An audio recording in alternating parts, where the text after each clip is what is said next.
Once again, welcome to Moving Forward with Young Voices. Very happy to welcome Izabella Patriota to the program. Izabella, you've been on the program before, but I know there are some people who are meeting you for the first time. Please take just a moment to tell us a little bit about who you are. Thank you, Brian, for having me here again. It's always a pleasure. My name is Izabella Patriota. I am originally from Brazil, where I am right now for the holidays. I live in Washington, D.C., and I work for a global network of women that fight for freedom, individual liberty, and free markets around the world. So I represent the Ladies of Liberty Alliance. Very nice. And we have a lot to talk about. Seems the last time we talked a little bit about the problems in Venezuela. Their election has taken place, but the election is stolen. And, can you bring us up to speed for people who haven't been following it closely? Walk me through where they are today and how did they get there? Yes, of course. I love to talk about it. Although I'm from Brazil, I love to talk about Venezuela. It's my neighbor country. So right now, Venezuela is under a crisis, a humanitarian crisis, because they are under a dictatorship, and the dictator is Nicolas Maduro. The dictatorship didn't start with him. It started with his antecessor called Hugo Chavez. He started as an elected president in the early 2000s. And ever since he passed away around the early 10s, and his vice president took power, and then he has never left. And this is Nicolas Maduro. Many attempts were made within the democratic process, like voting, but they never allowed the opposition to take power in Venezuela. So right now, it has been the worst moment of this dictatorship in Venezuela. So right now, they don't have any room for political disagreements in Venezuela under Nicolas Maduro. That, in my opinion, it has been even worse than Hugo Chavez. Wow. And we have talked before about, for instance, the kidnapping of Maria Oropeza. Is there any update on her whereabouts or her condition? Yes. So Maria Oropeza is part of my network. She is the leader of the chapter in Portuguesa, which is a state in Venezuela. They call province, but it's the same kind of structure. So she was kidnapped in August 6th. So it's going to be 6 months very soon, in January 6th, which is an iconic date in the U.S. as well. So she's going to be incarcerated for 6 months in the largest torture center in Latin America, which is called the Helicoide, which is just the name of the facility. Fun fact, it was built to be a shopping mall, but because the situation in Venezuela, economically speaking and politically speaking, didn't allow a new shopping mall, they decided to turn it into a political prison and also a torture center. So this is where she is. The updates about her is that her mother has been able to visit her there. So she has visited her so far 3 times. So she has been in prison for 5 months. So her mother visited her for 3 times, and it's going to reach 6 months in January 6th. And Brian, after that, right now Venezuela has over 2,000 prisoners, political prisoners. Another friend of mine, because I have many Venezuelan friends, was also kidnapped. His name is Jesus de Armas. Unfortunately, he has been kidnapped. He's a great friend of mine since 2023. He used to live in the U.S. He went to Colombia in New York, and he decided to go back to Venezuela last year to help Maria Corina Machado, the leader of the opposition, to run the election and to see her successful. So it's a very sad story. He went back to Venezuela to help his country, and now he is incarcerated as well. Wow. Talk to me about how some of the neighboring countries in South America are reacting to this. Obviously, it's a very tense situation in Brazil, or I'm sorry, in Venezuela, but in other neighboring countries, are there concerns that this could cause problems for them? I don't know how familiar your audience is going to be about the other presidents in South America, but I'll give you the big picture. Right now, we have just elected in Argentina President Milei. He began his term December 2022, January 2023. So actually, no, 2023 to 2024. So it was his first year. Sorry about the confusion. So he started his term last year. And he is very much aligned with President Trump, for instance. So as soon as he got into power and Venezuela held this last election, he was one of the first presidents in the region to step against Maduro and to say that he had lost the election. So President Jair Milei in Argentina was the one leading the region against Maduro. He was followed by President Lacalle Pou, that is still the current president in Uruguay. So, and the other countries were nobody's really taking Maduro's side. Even Brazil and Colombia, for instance, they are led by two very left-leaning presidents, President Petro in Colombia and President Lula in Brazil. Not even they are saying that they support Venezuela because it is not sustainable anymore. It is a shame if they are openly supporting Maduro. However, they're not being as strong as they should be in their opposition because they used to be very much aligned. They used to be in the same Foro de São Paulo, which is a left-leaning organization that happens here in Brazil. And also, President Lula used to go with President Chavez, that was the predecessor of Maduro and the one that ultimately put Maduro in power. So they are friends. So that's why Lula right now is not too strong on Maduro, but he has called a second time of elections. So Maduro sees himself without people to support him. However, everybody that's more left-leaning in South America is not necessarily being as hard as President Jair Milei and President Lacalle Pou in Argentina and Uruguay. So the situation is still unstable. And for instance, the new president elected that should have been assuming the power in January 10th in Venezuela is out of the country, is not there, is in Madrid right now in Spain. And we don't know what's going to happen in January 10th in Venezuela. Wow. That it sounds like a very difficult situation in Venezuela. And yet it's not like, it doesn't sound like Maduro is standing on very solid ground. What developments are you looking at? It can't stay this way forever. Are there certain?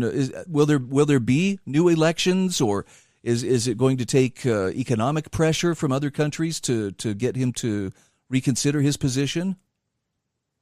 Well, I would love to see more economic and political pressure, but what you need, what not everybody knows, is that Venezuela is the biggest producer of oil in the world, even more than the Middle East. So they have lots of power. And because of that, they have the support of countries like Russia, China, and Cuba, and all of these other countries. So even though they don't have the support of the region, they do have international support. So I really wish that on January 10th, we had that transition of power, but that's incognita right now. I appreciate you taking the time to bring us up to speed on this, and it piques my curiosity. Now I want to stay more informed. Again, we're talking with Izabella Patriota. She is a Young Voices contributor and director of development for the Ladies of Liberty Alliance. Where is the best place for people to find your work, and where can they follow you for updates? Please follow at Ladies of Liberty on Instagram, TikTok, and Twitter. And also search for us on our website, ladiesofliberty.org. All right. I wish you the very best through the rest of the holiday season. And I look forward to our next conversation. Hopefully some positive developments will have taken place in that time. Me too. Happy New Year's, Brian. And Happy New Year to you.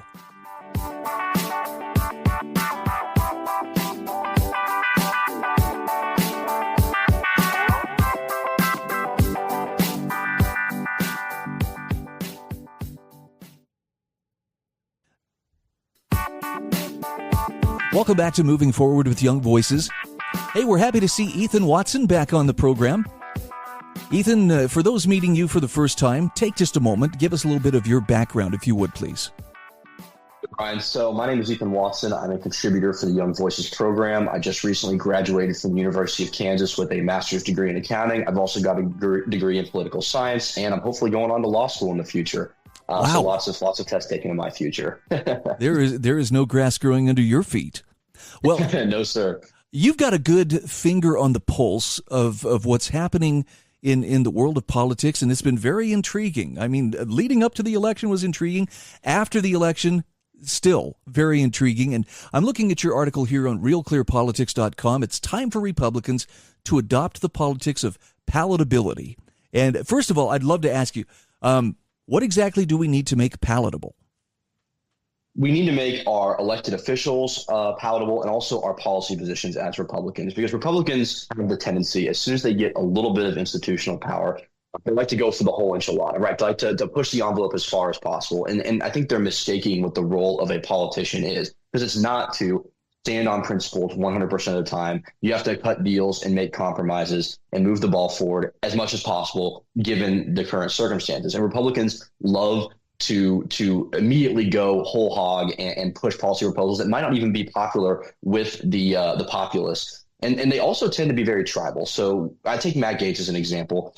If you dared to come out and say, hey, Matt Gaetz says some wacky things, he does some wacky things, he's got these weird personal foibles that really distract from the agenda at hand, even if I agree with his politics mostly, people will call you to be not sufficiently conservative, a fake Republican and a squish. And someone called me a liberal woman in the comments section when I wrote that, which was funny because my picture is attached to the article. So I don't really even know where that one came from. But I can say, no, I agree with Matt Gaetz on policy, but I think he's a problem and a distraction. And I think we need to elect palatable people to get the job done. Now I want to discuss the whole Matt Gaetz problem and the situation with him in just a moment. But I also want to ask you, don't the Democrats do this as well? It seems like there were some people that the Biden administration put forward that likewise were unpalatable. I'm not giving the Republicans a free pass for it, but I'm just checking. Do you see them as being the primary offenders, or are they just kind of going with the flow and doing what others do?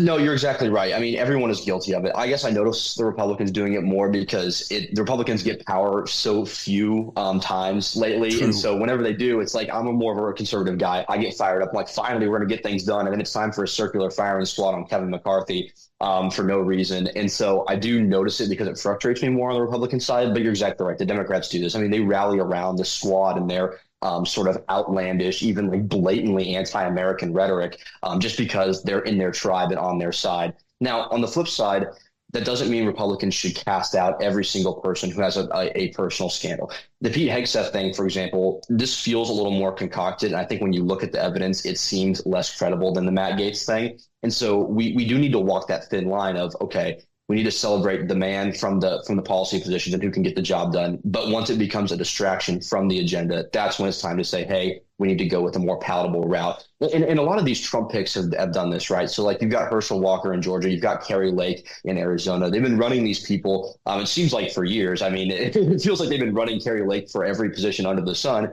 And she's just not sticking. And so instead of just saying, well, she's a Trump supporter, we need to always be loyal to her. We need to think what's going to move the ball forward.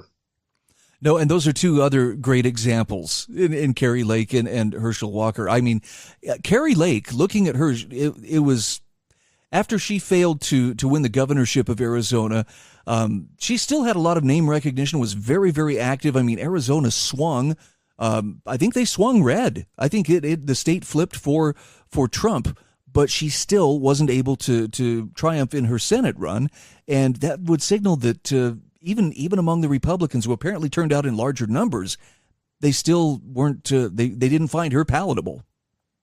Exactly. And there's a whole subset of people on the right that I think they can be Trump light because Trump is brash. Trump has all sorts of personal scandal and personal foibles surrounding him. And he's managed to have a resounding amount of success in politics. And I think there's a lot of Republicans that think they can run in the Trump lane. The Trump lane has room for one man only, and that's Donald J. Trump. Okay, no one can be Trump light. And Americans, even though they like the way Trump is sort of a bully and brash and a bull in the China shop, I don't think they want all of their politics to be like that, which is why they're not going for people like Kerry Lake and Herschel Walker. And why like everyone is pretty much cool with like guys like Mike Johnson, for example. And people are going to froth and seethe in the comment section about that too, I'm sure, saying, oh, I'm not a real conservative. But look, I want someone who can cut deals and can move the ball, because we're never going to get 100% of what we want. If we get someone who gives us 75%, 80% of what we want, I'm happy with it. And another point on that, I don't think every Republican needs to be supported by Republicans, and I don't think every person who's not a Republican should be eschewed. So that's why I'm cool with Tulsi Gabbard. I like the RFK Jr. appointment, because those people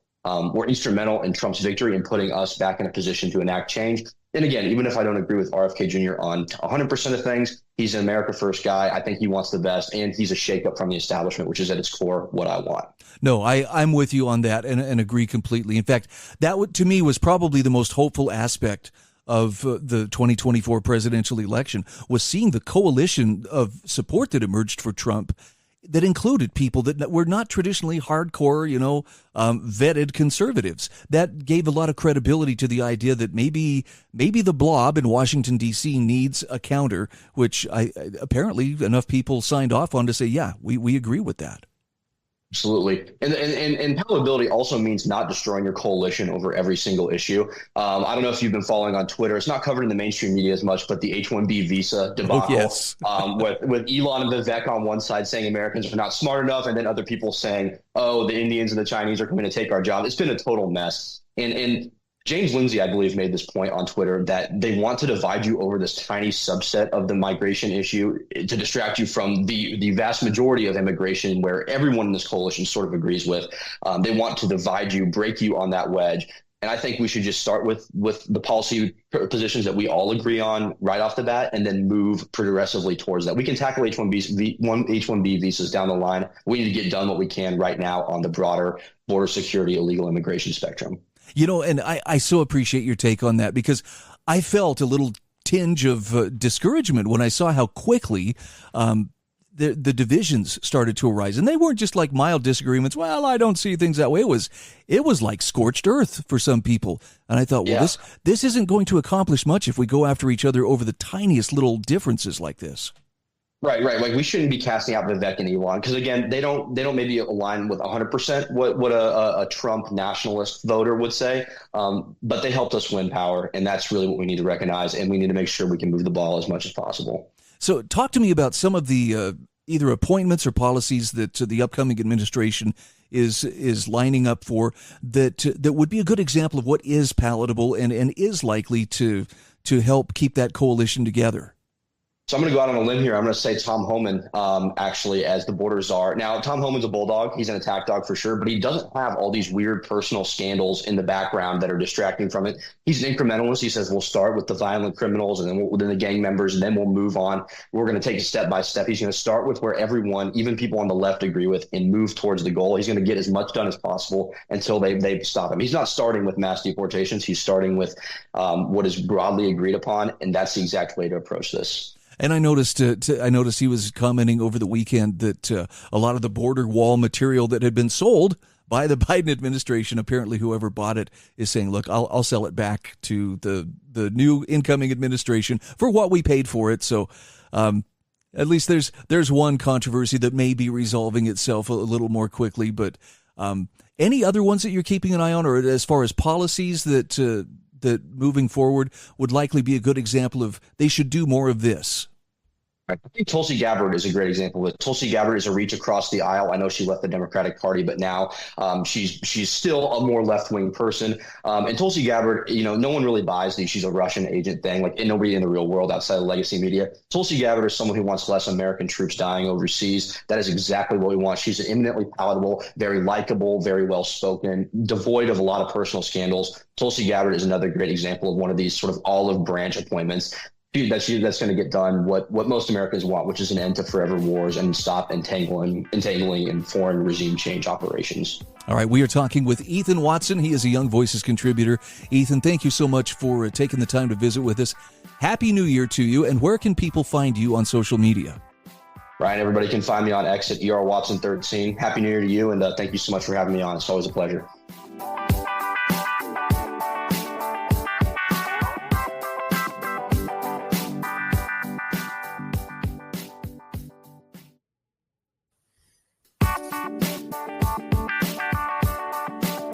Welcome back. This is segment 3 of today's episode of Moving Forward with Young Voices.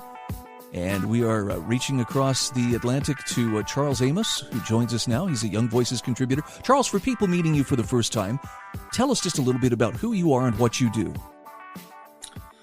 Well, thank you for having me, Brian. I'm Charles Amos, and I am a trainee accountant. And in my spare time, I enjoy writing about political philosophy and current affairs.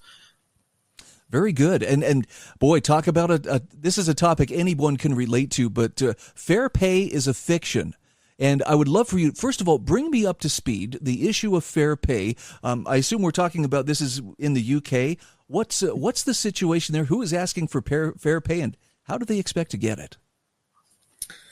So recently, train drivers in the UK who are already paid about £60,000 have asked for an increase in their pay.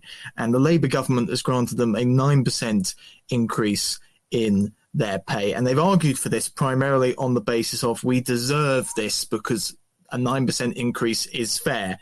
And that's what I dispute. I don't think the idea of fair play exists at all. And I think that applies just as well in the United States as it does in Britain, that idea. Yes, I think we have a wonderful opportunity here to learn a little bit about basic economics, free market economics from you. Now that I think of it, I would love to see, I think the fair thing would be for my pay to quadruple. But that's me determining what's fair. In this case, when they say fair pay, who is it who's saying what's fair? Is it the drivers themselves?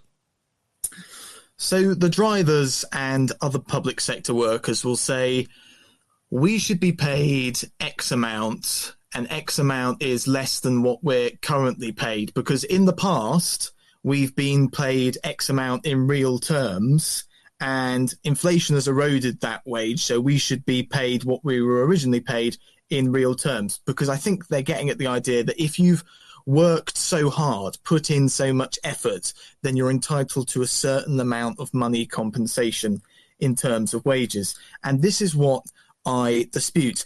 I think you really do have to choose between freedom and prosperity on one hand and fairness and misery on the other hand. And I'll just give an explanation as to why I think this is the dilemma for people.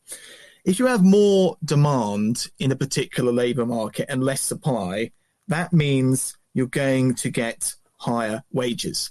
Now, if the rate of wages is tied to the level of fairness, wages can't rise as a result of that more demand and lesser supply. So what that results in is a shortage. So let's imagine you've got bin men, and there's a lot more demand for their services, but far fewer people want to be bin men. If you're going to set the level of pay according to fairness, the amount of effort, well, that hasn't changed. That's got to stay the same. So what you get is this situation where there's lots of demand for bin services, but nobody wants to be a bin man. And in the free market, the wage would increase as a result of that, and more people who would otherwise not be bin men would become bin men. There wouldn't be a shortage anymore. But if you have this idea of fairness dictating wages, you get this massive shortage. And the same occurs if you've got less demand and more supply. In the free market, you get a surplus, and then as a result, the price falls. But if fairness is dictating wage levels, you can't get that fall. And as a result, you get a surplus of workers. And what is a surplus of workers? That's unemployment. And that's really bad. That leads to immiseration, both a shortage of workers in industries where they're wanted and a surplus of workers in supply in industries where they're not wanted. That leads to misery. So you've really got to choose between freedom and prosperity on one hand and fairness and misery on the other. And I think all sensible people should choose freedom and prosperity. I have to commend you. That was a remarkably good example. And for those paying attention, this is a great basic lesson in economics, free market economics, particularly when it comes to not just pay, but prices work the very same way. Absolutely. And you get lots of people talking about rates of interest being fair or unfair, and exactly the same argument applies. And if your listeners are really interested in this, I'd recommend them to the second volume of F.A. Hayek's Law, Legislation and Liberty, in particular, The Mirage of Social Justice. It's a fantastic explication of what I've just said in a potted form. So, Charles, tell me this. Why do so many people distrust the free market? I hear this from people here in the U.S. all the time. Well, that's all fine, but, just to be safe, we better have, some kind of official intervention in the market. And not surprisingly, they often use the word to keep things fair. That's a very good question. I think people very much dislike the idea that if they're working harder, they should get less pay than somebody else that's working less hard that's getting more pay. I mean, we're told throughout our lives by many people, our mothers and fathers, that if you really work hard, then you'll make it in life. And Hayek, in the book that I just mentioned, says, well, I don't know if that's actually quite true. It's if you serve the market properly, if you provide it with services that it wants, then you will become wealthy. Now, very often that does correlate quite strongly with hard work. He says, particularly if you look at inside an industry.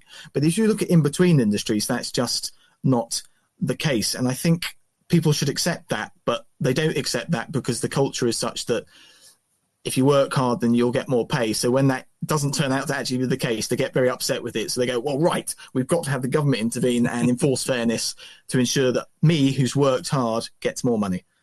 Yeah, there's the whole concept of how much value does an employee bring to a given position. I've had this conversation with my kids as they begin entry-level positions, and they'll often complain, well, they sure don't pay very much. And it's like, well, but think about it.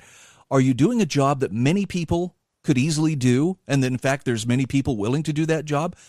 Okay, there's a surplus then of people willing to do that job, so they can afford to pay lower. Now, if it's a highly skilled job and it's something not many people either can do or are willing to do, then you see the pay level rise accordingly, according to the value that comes along with what that person is doing. Absolutely. This is one of the reasons why very unpleasant jobs that aren't very hard to do are paid highly. I was a baggage handler a couple of years ago, which required getting up at 1 a.m. in the morning and starting at 3 a.m. Hardly anybody wants to do that. And as a result, I was paid quite a lot more than other minimum wage jobs rather. And that's simply because not many people wanted to wake up at 1 a.m. Yeah, I would agree with what you said, Brian. You actually give a great example of this in your article about the incompetent civil servant who, despite putting in twice the amount of effort as his colleague, produces half as much. And, is it fair that they're both paid the same? And anyway, so let's talk about bringing the market to bear here. Obviously, these train drivers are probably still feeling very much that, but we deserve this. Short of taking a class in economics, how do we help people understand that the market will find the right point of equalization for what it's worth versus what people are willing to work for?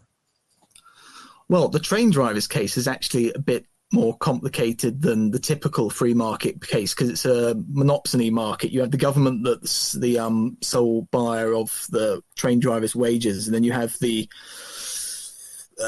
train drivers that are the sole provider of train driving services.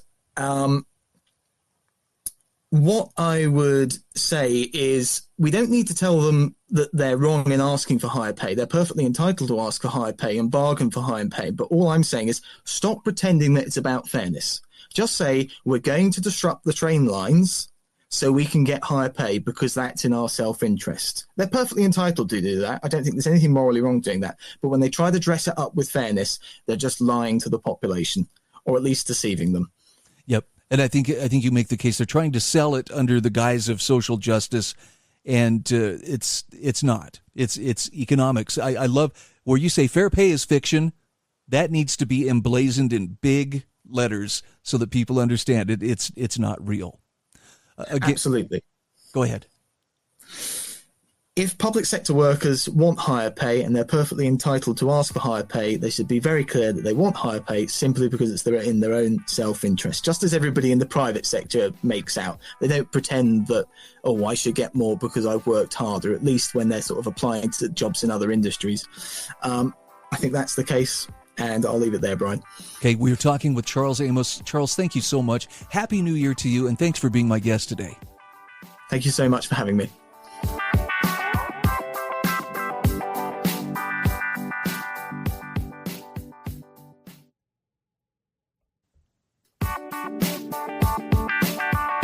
Welcome back. This is our fourth and final segment today on Moving Forward with Young Voices. Happy to welcome Alex Rosado back to the program. Alex, you have been a regular guest on this show, but for those meeting you for the first time, take a moment. Tell us a little bit about yourself. Absolutely. Thank you so much for having me back. I'm Alex Rosado. I am a professional programs assistant at the Alexander Hamilton Society, and everything that I say on this radio program is representative of my own views and may not necessarily reflect the official views of the organization. All right. Having said that, let's talk about a piece that you wrote for RealClearMarkets.com. The title is Dodd-Frank, Bruised Community Banking, Alteration Can Revive It. Now, I know I've heard the name Dodd-Frank, and I'm assuming this is a piece of legislation that's been around for a little bit, but I would be hard-pressed to explain exactly what it is. Can you bring me up to speed on what the Dodd-Frank Act is and what it meant to accomplish? Yes, the Dodd-Frank Wall Street Reform and Consumer Protection Act was enacted all the way back in 2010 as a response to the 2008 financial crisis that destroyed a lot of small businesses and huge businesses alike, especially within the banking industry. And what it tried to do was increase oversight and regulation of financial institutions so we could prevent another economic collapse of that scale and magnitude. But unfortunately, with that oversight came a lot of burdens that are now on the shoulders of consumers and small businesses. There's a lot of regulatory policies that have encroached within the lives of community banking. They don't have the resources necessary to make sure that hungry and young entrepreneurs can start a business within America. You've seen that recently. A lot of small businesses have shuttered. The mom and pop shops that used to be now just have empty storefronts. But also financial innovation in general has gone down. And unfortunately, it's the same businesses time and time again that control a large swath of the policy. And that's because of the excessive regulation imposed by Dodd-Frank. Now, this has not gone unnoticed. In fact, in your article, you mentioned Florida Congressman Byron Donalds actually called it out pretty clearly. What exactly did he have to say about the Dodd-Frank Act? So going on the Breakfast Club podcast a while back in October, if there was anyone who has the credentials to speak on Dodd-Frank, it would be Byron Donalds, because before joining Congress, he was a banker. That this is his background. He has the financial knowledge necessary to speak on this. And he said that there was a trend going on in the United States that there's less community banking in the United States right now than in 2009. And it's a trend that's continued that has lessened consumer choice and freedom.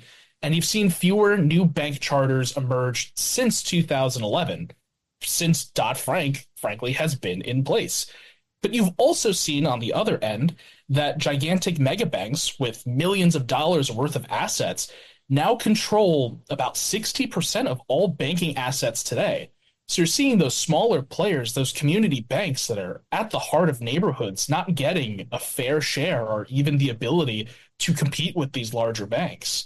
So it really is a terrible way of centralizing power for a lot of the bigger institutions that don't leave a lot of room and fair competition for smaller community banking. Okay, so Alex, let's talk about what needs to happen, and is there the political will in Washington, D.C. to address this?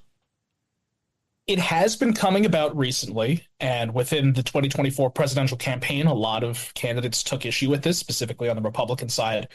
But the best part about this is because it's affecting neighborhoods of all districts, it's not a red or blue issue, it's an American issue, and people are frankly getting tired of it. You see Democratic Richie Torres from New York saying that the Dodd-Frank regulations are really threatening the civil liberties of the country itself.